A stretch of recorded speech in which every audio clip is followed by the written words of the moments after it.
ঈদ শব্দের সমস্যা কি ভাই? যে আনন্দটা বারবার মনে জাগে, যে ঘটনাটা ঘটে একবার মনে পড়ে বারবার, মনে পড়ে যতবার আনন্দ লাগে ততবার, তাকেই তো ঈদ বলা হয়। বুঝেন না কেন ভাই? চোখ কান খুলে কিতাবপত্র পড়লেই তো হয়, দ্বন্দ্ব করার তো দরকার নাই। এই দ্বন্দ্ব করে ফেতনা করে তো উম্মতের মধ্যে কলহ সৃষ্টি করতেছেন, সুযোগ নিচ্ছে কাফের মুশরিক বেঈমানরা আর খ্রিস্টানরা। আমরা যারা ঈদে মিলাদুন নবী সাল্লাল্লাহু আলাইহি ওয়াসাল্লাম মাহফিল করি, হ্যাঁ, রবিউল আউয়াল মাসে আসলে আনন্দে আমাদের হৃদয় ভরপুর হয়ে যায়। এটা সম্পর্ক আল্লাহর হাবিবের আজমত ও মহাব্বতের সাথে। এর বিনিময়ে আমরা জান্নাত চাই না, তার চেয়ে বড়টা চাই। আমরা আল্লাহর নৈকট্য চাই, তার হাবিব মুহাম্মদ সাল্লাল্লাহু আলাইহি সাল্লামের কদমের কাছে জান্নাতুল ফেরদাউসে জায়গা চাই। কারণ এই নফলের বিনিময় কি? কথা বুঝতেছেন? সম্মানিত সুধী, রবিউল আউয়াল মাসের আগমন ঘটলেই মুমিনের হৃদয়ে হিল্লোল বয়ে যায় আর মুনাফিকের অন্তরে আগুন জ্বলে।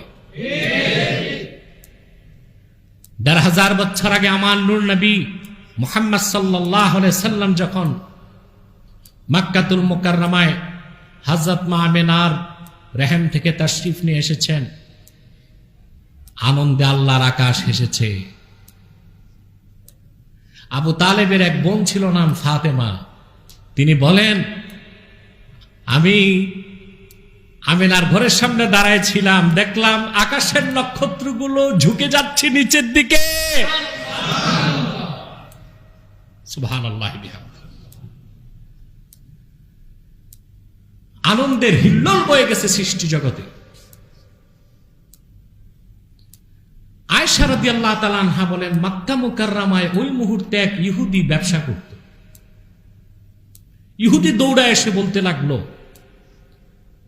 কুরাইশদেরকে জিজ্ঞেস করলো, আজকে কি তোমাদের মধ্যে কোনো শিশু জন্ম নিছে নাকি? খোঁজ নিয়ে দেখা গেল হযরত মা আমিনার রহম থেকে মুহাম্মদ সাল্লাল্লাহু আলাইহি ওয়াসাল্লাম তাশরিফ নিয়ে এসেছেন। ইহুদি চিৎকার করে বলতে লাগলো, কাযাহাবাতিন নবুওয়াহ মিন বনি ইসরাইল, বনি ইসরাইল থেকে নবুয়ত চলে গেছে, কারণ আল্লাহর আখিরি নবী মুহাম্মদ সাল্লাল্লাহু আলাইহি ওয়াসাল্লাম আগমন করেছেন।